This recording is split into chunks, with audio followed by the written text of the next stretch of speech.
बच्चों, स्वागत है आप सभी लोगों का एक बार फिर से आपके अपने YouTube चैनल फ्री स्टडी पर। आज की इस वीडियो में हम लेकर के आए हैं थर्ड सेमेस्टर यानी कि सेकंड ईयर थर्ड सेमेस्टर वाले स्टूडेंट्स के लिए सेक्स सब्जेक्ट का इकोनॉमिक्स। ठीक है, सेक्स सब्जेक्ट का जो सेक कोर्स होता है उस सब्जेक्ट का इकोनॉमिक्स सब्जेक्ट में हम यूनिट 1 का कंसेप्ट, इस पर हमारी पार्ट 8 है। ये इससे पहले ऑलरेडी 7 पार्ट बन चुके हैं। ठीक है, 7 parts already we have been create. ठीक है, तो आप एक काम करो, अगर आपने नहीं देखे तो आप जा करके उस 7 के 7 पार्ट को देखो ताकि आप इस कंसेप्ट को बहुत अच्छे से समझ सको अपने बीए प्रोग्राम के अकॉर्डिंग। ठीक है, बीए प्रोग्राम में जितना आपको पढ़ना है मैंने सफिशिएंट उतना ही आपको वीडियोस में बता रखा है ताकि आप इधर उधर ना भटको और टू द पॉइंट बात करके ख़त्म करो। अगर फिर भी कोई समझ में नहीं आता कोई टॉपिक वगैरह तो आप हमारे टेलीग्राम ग्रुप को ज्वाइन कर सकते हो। अदरवाइज सेपरेट टॉपिक आप यूट्यूब वगैरह से सर्च कर लेना, गूगल वगैरह पे बहुत सारा मिल जाएगा, बहुत डिटेल में मिलेगा इन द डीप। ठीक है, तो फिलहाल के लिए हम वीडियो को स्टार्ट करते हैं। अगर आप चैनल पर नए हो तो वीडियो को लाइक कर देना और चैनल को सब्सक्राइब कर देना। इस चैप्टर में ना आपको जीएसटी के बारे में भी पढ़ने को मिलेगा। ठीक है, जीएसटी जो इनडायरेक्ट टैक्स सरकार हमसे लेती है, ये इनडायरेक्ट टैक्स जो है बना कैसे, एक एक चीज़ हम पढ़ेंगे। लोगों को क्या है ना, मतलब बच्चों को अभी तक सरकार ने जीएसटी को ठीक तरीके से लोगों के सामने नहीं आया। वो जीएसटी को बहुत ही कॉम्प्लिकेटेड समझती है क्योंकि उनको पता नहीं है जीएसटी है क्या। ठीक है, आपको भी नहीं पता होगा। तो जीएसटी और लोगों को उनके लक्ष्य की तरह लगता है, जैसे लक्ष्य कभी कभी होते हैं ना डगमगा जाते हैं, वैसे जीएसटी है। ठीक है, तो डोंट वरी, जीएसटी के बारे में एक एक चीज़ बता दूंगी, बस आप वीडियो को देख लेना। लेकिन उससे पहले एक दो टॉपिक है वो हम पहले कवर करेंगे। एक बार नज़र देख लेते हैं इंडेक्स की तरफ। इंडेक्स में देखो, हमने पार्ट 1 में फिक्सल पॉलिसी पढ़ लिया था, राजकोषीय नीति, इसके टाइप भी पढ़ लिए थे। और राजकोषीय नीति और मौद्रिक नीति में क्या अंतर होता है ये भी बहुत अच्छे से देखा था। राजकोषीय और मौद्रिक नीति में क्या फ़र्क होता है ये भी देखा था। जो मौद्रिक नीति होती है वो किसी भी देश की मतलब आरबीआई जैसे नियंत्रित, जैसे भारत की मौद्रिक जो नीति होती है, मॉनेटरी पॉलिसी आरबीआई के द्वारा नियंत्रित होती है। और जो फिक्सल पॉलिसी वो किसी भी देश की केंद्र सरकार नियंत्रित करती है। ठीक है, उनके हाथों में होता है। ये चेंज हो सकती है इकोनॉमी के बेस पर, कैसी मार्केट में डिमांड वगैरह बढ़ रही है, और इस सरकार पर डिपेंड होती है। सरकार चेंज होगी तो हो सकता है कि उसकी नीतियाँ भी चेंज हो। इतना क्लियर हो गया।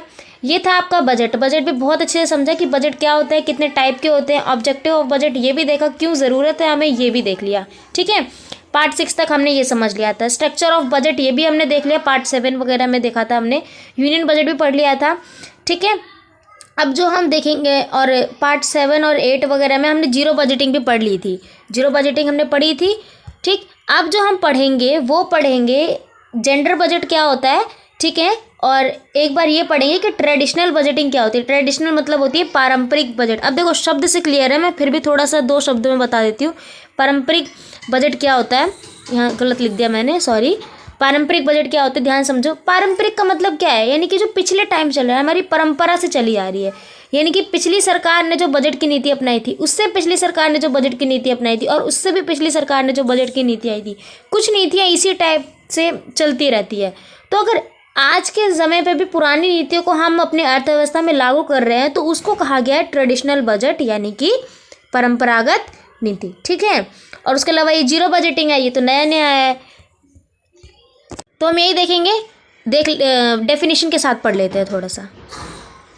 और इसी टॉपिक में, इसी पार्ट में हम जेंडर बजट भी पढ़ेंगे। तो जेंडर बजट क्या होता है ये देखो जेंडर बजट क्या है, जो समाज में जेंडर देखे गए हैं, लड़का लड़की, ठीक है, स्त्रीलिंग पुल्लिंग, ये सब क्या है, ये जेंडर के अंदर आते हैं। तो देखो सरकार इस चीज़ पे क्या क्या नीति अपनाती है, जेंडर बजट भी एक लागू होता है। तो वो है क्या, आयोजना में, ठीक है, कोई भी जब आयोजना होती है इसके कार्यक्रम और नीति निर्माण में जो लक्षित वर्ग होते हैं, कौन से वर्ग, स्त्री वर्ग और पुरुष वर्ग जो भी है, इनकी आवश्यकताओं का आंकलन और वर्तमान नीतियों को दिशा निर्देश की समीक्षा, संसाधनों का आवंटन, कार्यक्रमों का क्रियान्वयन, परिणाम जो आएंगे उससे वो, और संसाधनों की सबसे ज़्यादा प्राथमिकता देने पर इसको अलग अलग चरणों में बांटा जाता है ताकि महिलाओं के परिप्रेक्ष्य को ध्यान में रखा जाए।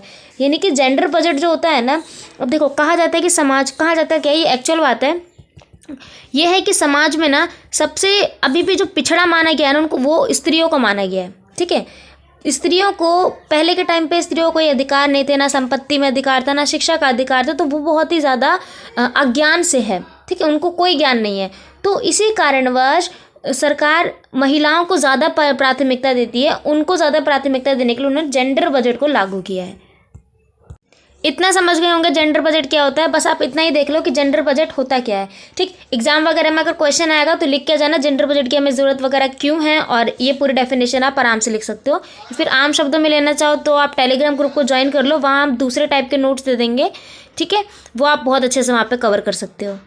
एक टॉपिक और है, ये है आपका पारंपरिक बजट और शून्य आधारित बजट। इसके बीच में क्या है, अंतर बताना है। शून्य क्या है, जीरो बेस्ड बजट, और पारंपरिक यानी ट्रेडिशनल बजट। ये दो प्रकार की जो बजट तकनीक है ना, ये पारंपरिक बजटिंग में क्या होता है, देखो आराम शब्दों से लिखा हुआ है। पिछले वर्ष यानी कि बीते हुए वर्ष में जो भी निर्धारित लक्ष्य हुआ है, जैसे मान लो पिछले वर्ष में अभी क्या चल रहा है 2022, ठीक है, मान लो 2021 में सरकार का लक्ष्य था कि हम इंफ्रास्ट्रक्चर पे बहुत ज़्यादा ध्यान देंगे, एग्रीकल्चर पे बहुत ज़्यादा ध्यान देंगे, कृषि पर ध्यान देंगे हम, ठीक है, लोगों को रोज़गार वगैरह दिलाएंगे हम। तो ये उनके लक्ष्य थे, ये उन्होंने अपने टारगेट लेके चला। और वर्तमान बजट तक पहुंचने के लिए यानी कि 2021 में जो बजट उन्होंने बनाया अपने जो भी लक्ष्य को निर्धारित करते हुए, और आने वाले टाइम पे 2022 तक आते, ठीक है, कुछ जोड़े और कटौती करके बजट प्रदर्शन किया जाता है। ठीक है, यानी कि पारंपरिक जो बजट है कि पिछला जो हमने लक्ष्य था, पिछले साल के जो बजट में जो हमने लक्ष्य निर्धारित किया था, और उसी लक्ष्य को पूर्ण करते करते वर्तमान समय में, अब उस वर्तमान समय तक करते करते उसमें कौन सी कटौती हुई है या कुछ और भी जोड़ा गया है, इसी को हम पारंपरिक बजट कहते हैं। जैसे एग्जाम्पल के लिए अभी मैंने बताया कि मान लो 2021 में सरकार ने सोचा कि हम एग्रीकल्चर यानी कृषि पर जोर देंगे, लोगों को रोज़गार दिलाएंगे, इंफ्रास्ट्रक्चर पर जोर देंगे। अब 2022 तक हो सकता है वो इसी अपने टारगेट में एक टारगेट और जोड़ दे कि हम संसाधनों पर जोर देंगे, यानी अस्पताल वगैरह बनवाएंगे, ठीक है, अस्पताल अच्छे से निर्माण करवाएंगे, स्कूली शिक्षा पर हम ध्यान देंगे। तो इस टाइप से अगर कुछ होता है तो पारंपरिक बजट कहलाता है, आम शब्दों में समझो। शून्य आधारित बजट क्या होता है, पिछले वर्ष का कोई संदर्भ नहीं है, यानी पिछले टाइम पे क्या आपने लक्ष्य लगाए थे उससे मतलब नहीं है, आने वाले टाइम पर उसका बजट हम जीरो से लेकर के चलेंगे, ये होता है। अब देखो थोड़ा यहाँ से ध्यान दे दो आप, ठीक है, कौन कौन से टॉपिक कवर हो गए, जीरो बजटिंग हो गया, ट्रेडिशनल बजटिंग हो गया, जेंडर बजट मैंने 2-3 शब्दों में आपको बता दिया। ठीक है, एक और हमें पढ़ना है, ये है आपका फाइनेंस कमीशन, और इसी के नीचे एक डॉट और डाल करके रख लो आप जीएसटी। ये जीएसटी मैं आपको एडिशनल पढ़ा रही हूँ क्योंकि एक्चुअल में एग्जाम में भी आता है, तो आप वहाँ से आराम से लिख सकते हो। ठीक है, जीएसटी के बारे में आएगा तो लिख दोगे, चाहे वो 5 नंबर में 10 नंबर में मैं लेकिन अच्छे से समझा दूँगी, ये है। ठीक है, बहुत अच्छे से बता दिया जाएगा।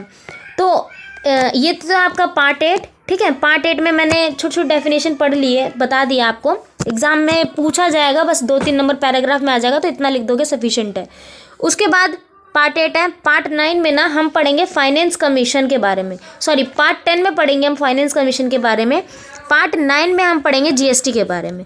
ठीक है, जीएसटी के बारे में A to Z मैं चीज़ें पढ़ा दूँगी, बता दूंगी, और पार्ट 10 में हम पढ़ेंगे फाइनेंस कमीशन, वित्त जो कमीशन था, वित्त आयोग जो था, उसका 14वीं और 15वीं आयोग पढ़ेंगे। ठीक है, 14वां और 15वां, यही दोनों इंपॉर्टेंट है, और यही आपके सिलेबस में भी है, क्योंकि इसमें कई चेंजेस थे तो इसीलिए ये इंपॉर्टेंट बना दिया गया है।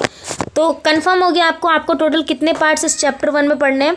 ये आपका पार्ट 8 हो गया। पार्ट 9 में जो है ना, मैं आपको जीएसटी के बारे में बताऊँगी, दोबारा बता रही हूँ, इससे अगली वीडियो आप जा करके देख लेना, जीएसटी के बारे में होगी। और पार्ट 10 जो होगा उसमें मैं फाइनेंस कमीशन यानी कि 14वीं और 15वीं योजना के बारे में बताऊंगी। ठीक है, तो मिलते हैं पार्ट 9 में। होप सो बच्चों कि आपको बहुत ये वीडियो पसंद आई होगी।